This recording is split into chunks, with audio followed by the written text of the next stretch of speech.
వల్లభనేని వంశీ అక్రమ అరెస్టు బాధాకరమన్నారు మాజీ మంత్రి బొత్స సత్యనారాయణ. కూటమి ప్రభుత్వం కక్ష సాధింపు చర్యలకు పాల్పడడం సరికాదన్నారు. రివెంజ్ పాలిటిక్స్ మంచిది కాదని రియలైజేషన్ పాలిటిక్స్ చేయాలన్నారు. ఏ ప్రభుత్వమైనా సరే కక్షపూరిత రాజకీయాలు చేయడం సరికాదన్నారు బొత్స సత్యనారాయణ. ఇది చాలా దురదృష్టకరమైన ఇలాంటి సంఘటనలు పునరావృతం కాకూడదు. దీన్ని తీవ్రంగా ఖండిస్తున్నాం. కక్షపూర్తి రాజకీయాలు ఉండకూడదు. రివెంజ్ పాలిటిక్స్ ఉండకూడదు, రియలైజేషన్ పాలిటిక్స్ ఉండాలి.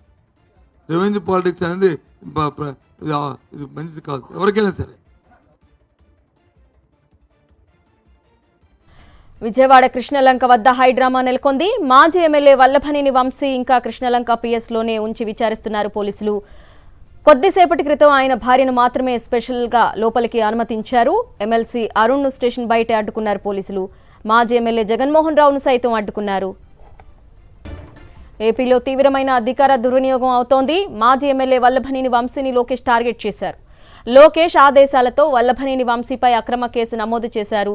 హైదరాబాద్లో మాజీ ఎమ్మెల్యే వల్లభనేని వంశీని అరెస్టు చేసిన పడమట పోలీసులు మొదట భవానీపురం పిఎస్కు తరలించారు. అనంతరం కృష్ణలంక పిఎస్కు తరలించి విచారణ చేస్తున్నారు. దాదాపు గంటకు పైగా కృష్ణలంక పోలీస్ స్టేషన్లోనే ఉన్నారు. వంశీని అక్కడే ఉంచి విచారిస్తున్నారు. గన్నవరం టీడీపీ ఆఫీస్ దాడి కేసులో వల్లభనేని వంశీ ముందస్తు బెయిల్పై ఉన్నారు.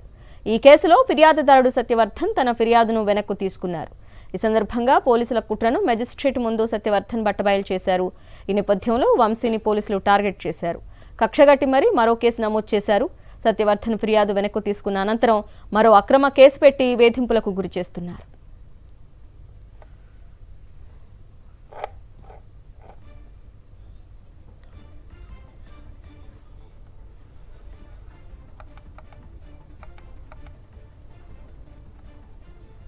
వల్లభనేని వంశీ అక్రమ అరెస్టు బాధాకరమన్నారు మాజీ మంత్రి బొత్స సత్యనారాయణ.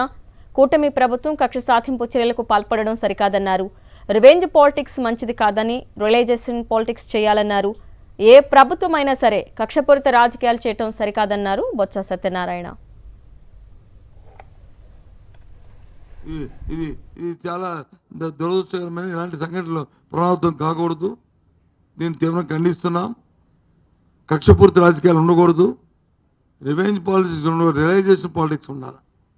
రివెంజ్ పాలిటిక్స్ అనేది ఇది మంచిది కాదు ఎవరికైనా సరే.